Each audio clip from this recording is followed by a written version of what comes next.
પણ બધા કરતા મને દૂત ગમે. દુર્યોધનને સમજાવવા માટે જયારે કૃષ્ણએ પગલા માંડ્યા દૂત કર્મ માટે, દારોક બાપ રથ તૈયાર કરો.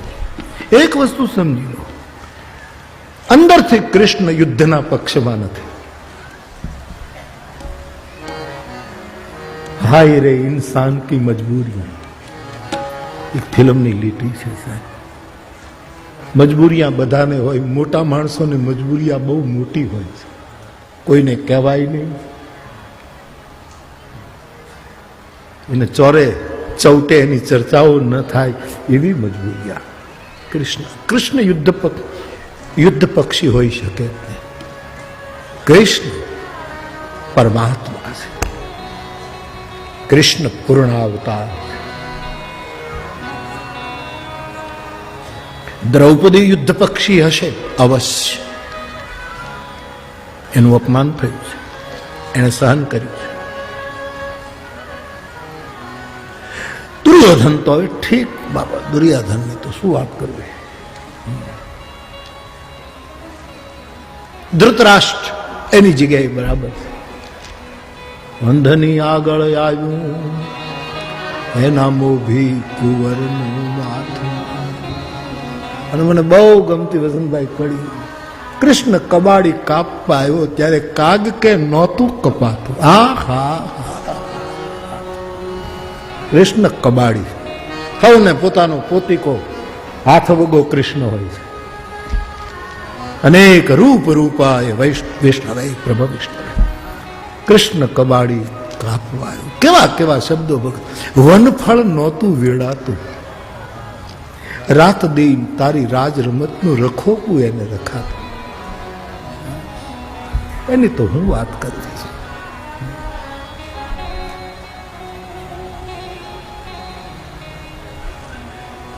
પણ કૃષ્ણ, મને મારી આંખોએ હું મહાભારત જોઉં ત્યારે મને એમ લાગે કે આ જગતનો બાપ યુદ્ધ પક્ષી નથી, યુદ્ધ પક્ષી નથી.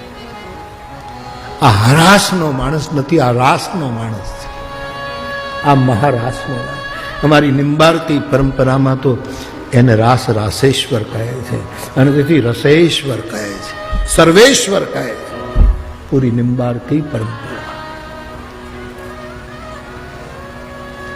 એ જે કૃષ્ણનું દૂત કર્મ છે. સાહેબ, હું તમને વિનંતી કરું કે જેને યુદ્ધ ખપતું હોત ને એને રથ તેજથી ચલાવ્યો હોત, ઘોડાની આમ ખેંચી હોત લગામ, અને ઘોડા કૃષ્ણના હતા. શ્વેત હાય, ઘોડા ઈચ્છે છે કે યુદ્ધ ન થવું જોઈએ, અમારે યુદ્ધના મધ્ય ભાગમાં અમારે ખોડાવવું પડશે. આ કૃષ્ણના અશ્વો છે. ઉજળા માણસો યુદ્ધ ઈચ્છતા જ નથી, જેના ઉજળા વિચાર છે. અને ફરી એક વખત ભગત બાપુનો એ દોહો મારા ધ્યાનમાં આવે કે એક રંગાન ઉજળા જેને ભીતર બીજી એને વાલી દવલી વાત તું કે જે દિલની કાવડા. એ વખતે મહાભારતનો એ રથ કૃષ્ણનો ધીરે ધીરે જાય. તેને આમ હજી કોક રોકી લે પાછું ફરી દઉં, પણ વાળ ઉપર હાથ ફેરવતી દ્રૌપદી યાદ આવે. એ કબળાનું વસ્ત્રહરણ એને યાદ આવે છે દ્વારકાધીશને.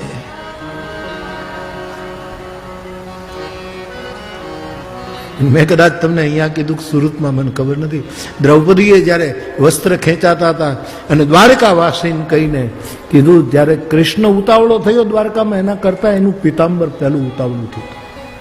અને કૃષ્ણને કીધું તું મોડો પડતો પડ, જલ્દી કર, નહીતર અમે અહીંથી ઉપડ્યા અને દ્રૌપદીને વીંટાઈ દઈશું. મહેબૂબ કી હર ચીજ મહેબૂબ હોતી હૈ. તારું વસ્ત્ર છીએ ને, તે અમને ખભા ઉપર રાખ્યા. તારે દ્વારકાધીશ મહેલમાં રહેવું હોય તો 56 ભોગ ખા. અમે ગયા કૃષ્ણની પાછળ પિતાંબર નહોતું ગયું, પિતાંબરની પાછળ ગોવિંદ ગયો હતો. વસ્ત્ર લજ્જાનું પ્રતીક છે. કૃષ્ણ મોડું કરી શકે, ચુંદડી ઓઢણી મોડું ન કરી શકે, પિતાંબર મોડું ન કરી શકે, ભેળિયાવાળી મોડું ન કરી શકે.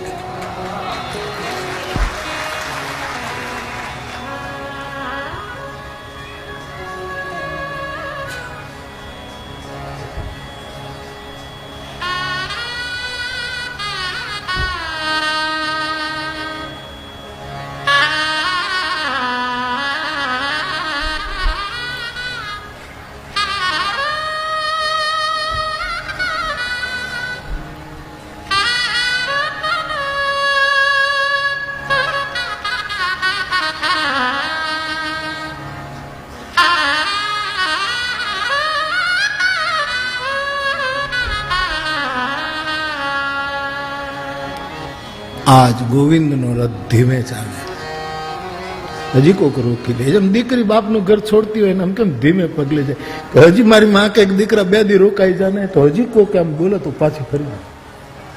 એમ ધીરે ધીરે ધીરે ધોળા ઘોડાઈ ડાબલા માંડ્યા છે. ઘોડાઈ આમ પાછું ફરીને કૃષ્ણની સામે જુએ. જેમ મારા અયોધ્યાના રામના રથના ઘોડાઓ મોઢું ફેરવી ફેરવીને અયોધ્યા હું જોતા હતા કે અમે ક્યાં લઈ જઈએ છીએ આને.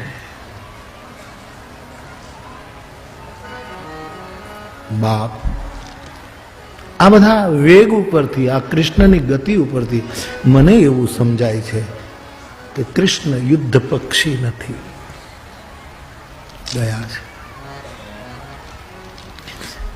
મહાભારતના પ્રસંગમાં તો નથી જવું, પણ જે રાજનૈતિક પ્રોટોકોલ હોય છે એ દુર્યોધને નિભાવ્યો પણ, અને પોતાના પક્ષમાં કરવા માટે એમણે બહુ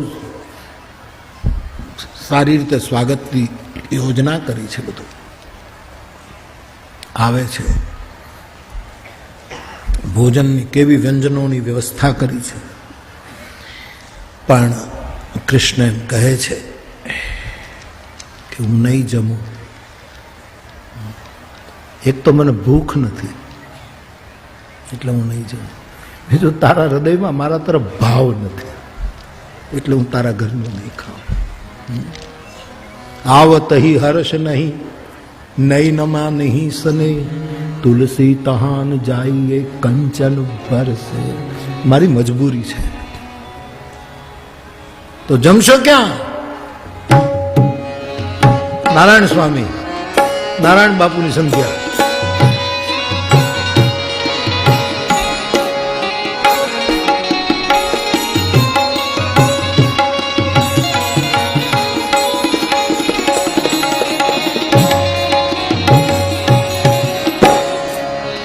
હાલો ને વિદુર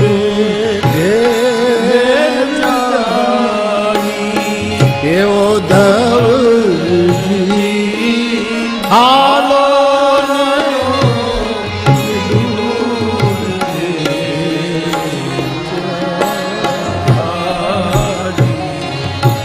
બંટીનો રોટલો કાંદળિયા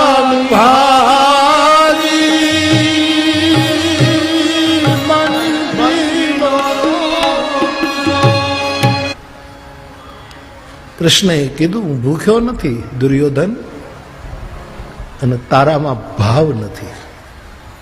ત્રીજું, મારા ઉપર કોઈ એવી મજબૂરી કે એવી વિપદ નથી આવી કે હું તારા ઘરનો રોટલો ખાઉં. હું ચાચાને ઘરે જઈશ. વિદુરાણી રાહ જોવે છે, જાય છે. સભામાં જ્યારે દુર્યોધન માનતો નથી, અને આપ કથા જાણો છો સાહેબ કે કૃષ્ણને પકડી લો એવો દુર્યોધન હુકમ કરે. પકડી લો આને, ગોરસ કી જાનો તુમ ગોરસ કી નહીં. તું ગોવાળીઓ છો, તને શું ખબર પડે રાજનીતિમાં? પકડો પકડો પકડો. અને જ્યાં પકડો પકડો કહ્યું, જ્યાં તો સુદર્શન તેદી હારે નહોતું, પણ જ્યાં હતું ત્યાં ફરવા માંડ્યું. તારી આ હિંમત! અંધના દીકરા, હું અમે ઘરે રહી ગયા એટલે મરી ગયા છીએ? મૂકીને ગયો તો સંધિએ અને રાજદૂત માટે ગયો તો, અને સુદર્શન ક્યાં આમ ચક્કર ચક્કર ફરવા માંડ્યું તું તે દિવસે. અને કૃષ્ણએ ત્રિભુવન વિમોહિત સ્મિત એનું જે એની જે એને પેટન્ટ કરાવેલું હતું, ત્રિભુવન વિમોહિત સ્મિત એનું પેટન્ટ, એવું કોઈ મુસ્કુરાઈ ન શક્યું જગતમાં સાહેબ. એવું હાસ્ય કરીને કીધું તો પકડી લે સાહેબ, લે.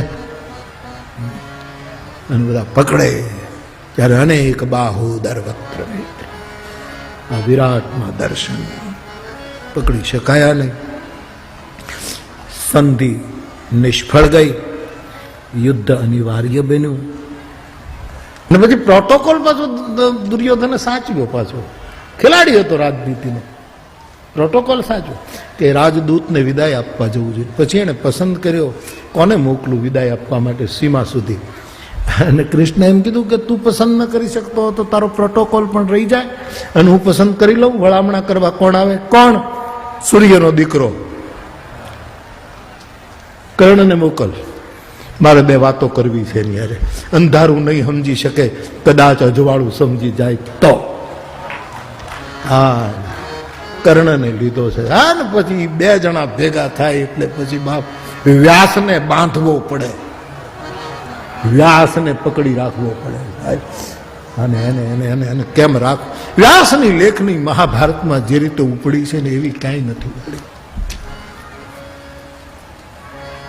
એમાં હું કદાચ ગઈ કથા મેં કહેતો હતો કે અર્જુન ને કર્ણ જયારે હામાં લગભગ 12મો કે 13મો દિવસ હશે, ખબર નહીં યુદ્ધ, જયારે બે રથ હામાં આવ્યા છે સાહેબ, ત્યારે તો વ્યાસ એમ કહે છે કે પ્રકૃતિના નિયમો તૂટતા હોય તો ભલે તૂટે, કલ્પના ઠીક હોય કે ન હોય છોડી દો.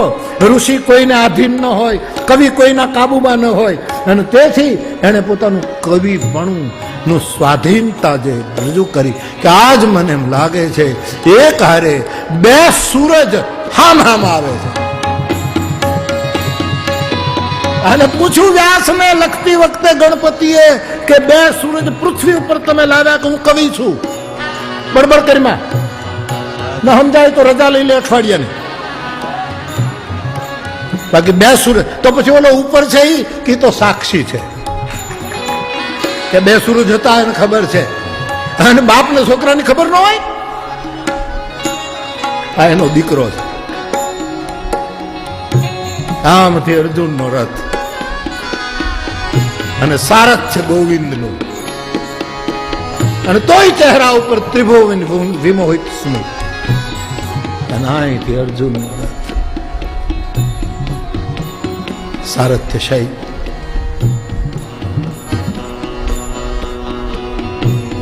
છેલ્લે જયારે કર્ણ પડે છે, ઓલું રથનું પૈડું કાઢવા જાય છે, ત્યારે આમ રથનું પૈડું ધસતું નહોતું સાહેબ. વ્યાસ કહે ઓલો જે સૂરજ હું લાવ્યો હતો ને એ હવે અસ્તાચલમાં આમ ઊંડો ઉતરી રહ્યો છે, સૂરજ જઈ રહ્યો છે. પૈડું ન જાય, આજ એક સૂરજ જઈ રહ્યો છે. હવે અંધારા થશે, હવે અંધારા.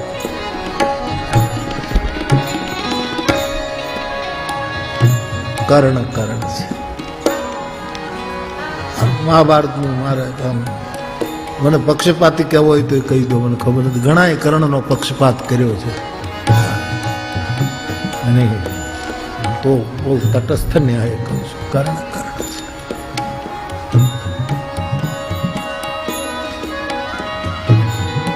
કુંતામાં કર્ણને મળવા ગઈ ત્યારે કર્ણ સ્નાન કરે છે. સવારનો સૂરજ જેમ બાપ દીકરાના ઉપર હાથ ફેરવતો હોય એમ મીઠી મીઠી કિરણોથી કર્ણના માથા ઉપર સૂરજ હાથ ફેરવે છે. કર્ણના કાળા વાળમાં સૂરજની ચમકીલી કિરણો જાણે બાપની આંગળીઓ ફરતી હોય ફરે છે. કર્ણના આદિદેવ અને બાપને યાદ કરે છે. આદિદેવ નમસ્તુભ્યમ પ્રસીદ મમ ભાસ, દિવાકર નમસ્તુભ્યમ પ્રભાકર નમસ્તુતે. હા ને એ તો સંસ્કૃતમાં બ્રાહ્મણ બોલે, પણ ચારણ હું બોલે? ભલે ઉગા ભા ભાણ તે પોતપોતાની બોલીમાં સૂરજની આરતી ઉતરે છે સાહેબ. જેમ જેમ સૂરજ ઉપર આવે છે આખું શરીર તામ્ર વર્ણું થયું છે. કર્ણ લાલ તામ્ર વર્ણો થયો છે. સ્નાન કર્યા પછી જે ઉત્તરીય પહેરવાનું હતું એ નદીના તટ ઉપર વૃક્ષની ડાળ ઉપર રાખ્યું છે કર્ણએ. અને અહીંયા કુંતાની કવિતા કરી શકે, બીજો ન કરી. વ્યાસ અવતાર છે પણ અહીંયા અવતાર નથી, વ્યાસ કવિ છે. કવિ શ્રેષ્ઠ છે અથવા ઋષિ કવિ છે. કુંતા આવે છે. કુંતા તો રાજમહેલ નું પાત્ર છે. એને તડકા જોયા નથી બહુ, એને તાપ લાગે છે, કોના છાંયે રહેવું. અને તેથી કુંતા કર્ણના વસ્ત્રની આડમાં ઊભી છે. અને આખરે માં જાય ક્યાં? ક્યાં જાય? ક્યાં જાય? એને આજ દીકરાના વસ્ત્ર એ શાતા આપી, એની આડી છુપાડી. નાઈને બહાર નીકળે પછી બીતા બીતા વાત કરવી. બીતા બીતા આ બધા પ્રસંગો કહેતા હું થાકતો નથી સાહેબ. અદભુત પ્રસંગ. છેલ્લો અર્ઘ આપે, હાથીની હોંઠ હોય ઉપરથી જાડી, પછી આમ આમ આમ એવા જેના ભુજદંડ છે. આ જાણ બા કેહરીની જેવો જેનો કટી ભાગ છે. વિશાળ વૃક્ષ છે. સુરત થોડોક ઉપર વયો ગયો છે પણ બાપને એમ થાય છે કે પાછો થોડોક 2 સોટિયાવા પાછો વયો જાઉં અને એક વખત છાતી જોઈ લઉં. પણ પ્રકૃતિના નિયમો બદલી જશે એટલે બાપ મજબૂર બેનો નહીતર આટલો ઉપર ગયા પછી હામો જવાની ઈચ્છા થઈ કે જરાક જોઈ લઉં, આની છાતી હું જોઈ લઉં.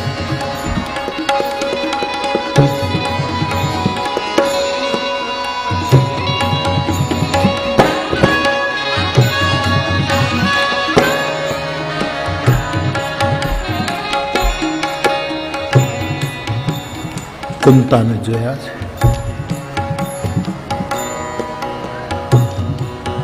ઓળખી ગઈ.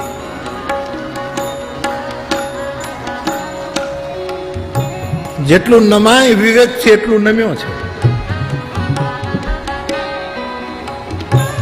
અને એમાં કુંતાજી ખોલે છે કરતો કે હે કૌંતેય, બાપ તું કૌંતેય છો, તું જ્યેષ્ઠ પાંડવ છો. નહીં, કૌંતેય નથી, હું રાધેય છું. ખબરદાર, આ શબ્દ મારા માટે વાપર્યો છે તો કૌંતેયને તો તે પેટીમાં પૂરીને વહાવી દીધો હતો. જોયો ગયો કૌંતેય, જેને સુતપુત્ર કરીને તમે મને સતત અટકાવ્યો છે. મને કહેવા દો, હું એ રાધાનો અધિરથનો દીકરો, હું રાધેય છું. અને કર્ણની પહેલી જો કે કૌંતેય તને પગે નથી લાગતો, રાધેય પ્રણામ કરે છે.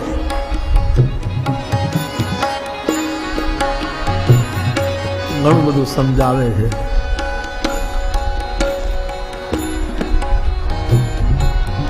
અને કર્ણ એમ કહે, હવે તું મારી પાસે આવી જ છે તો એટલું કહું કે 5 પાંડવો 5 જ રહેશે. જા, અર્જુન જશે તો હું વયો આવીશ.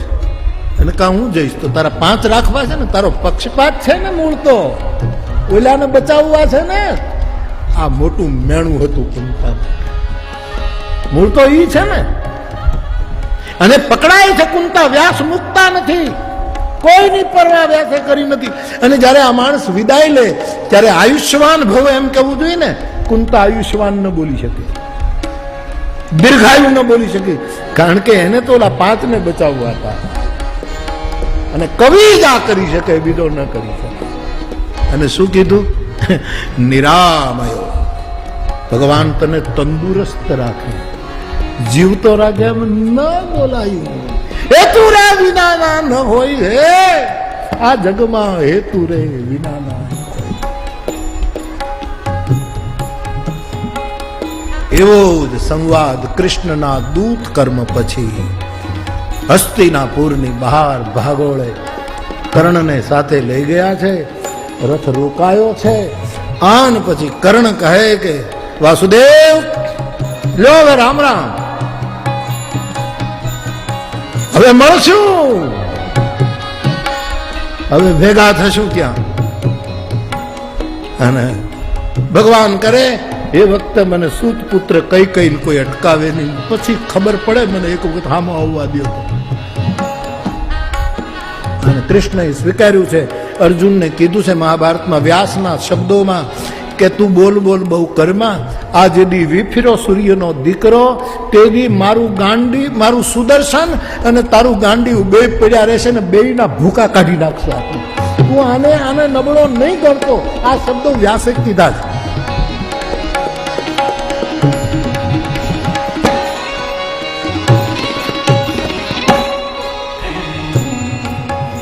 કારણ કૃષ્ણ યુદ્ધ પક્ષી નથી, એટલે પ્રલોભન આપે છે કે હજી આ મારું માની યુદ્ધ ટળે તો બહુ સારું. સાહેબ, કોકના માથા ઉપર વ્રજમાં વૃદ્ધના માથા ઉપર શ્રમ કરતા કરતા પરસેવાના બિંદુ આવે તો કૃષ્ણની આંખમાં આંસુ આવતા એવા પ્રસંગો છે. દોડીને યશોદાના હાડલામાં હંતાતો હતો અને માં કહે લાલન તને શું થયું? કે આપણા ગામનો બુઝુર્ગ, એને હજી આટલો પરિશ્રમ કરવો. પરસેવાના ટીપાથી જે બી જાય એ લોહીના ટીપા જોઈ શકે નહીં. આ જુદું ખેલ હતો, પણ નિયતિ જુદી. हाय रे इंसान की मजबूरियां, इंसान की मजबूरियां. मारे मूળ કહેવું તો કૃષ્ણ યુદ્ધ પક્ષી નથી. એટલે તો ગાંધારી શ્રાપ આપે છે ત્યારે હસ્તે મુખે સ્વીકારી લે છે કે મારા આખાનો નાશ થયો ને, આટલા દિવસમાં તારા આખાનો નાશ. અને તેની પગે લાગીને કબૂલ કર્યું કે સ્વીકાર છે, તારા વચનો આર્ય નારી સાચા પડો. આવું સ્વીકાર. કૃષ્ણ પ્રલોભનો આપે એવો પુરુષ નથી, પણ પ્રલોભન એટલા માટે આપે છે કે જો યુદ્ધ અટકી જાય. પણ આને ફોડી શકાય એમ હતો નહીં. ધર્મદૂત, દેવદૂત, કાળદૂત, રાજદૂત, રામાયણનો ઉમેરેલો રામદૂત, કાલિદાસની વાત, મેઘદૂત અને મહાભારતનો એક દૂત ભગવાન કૃષ્ણ દૂત. તો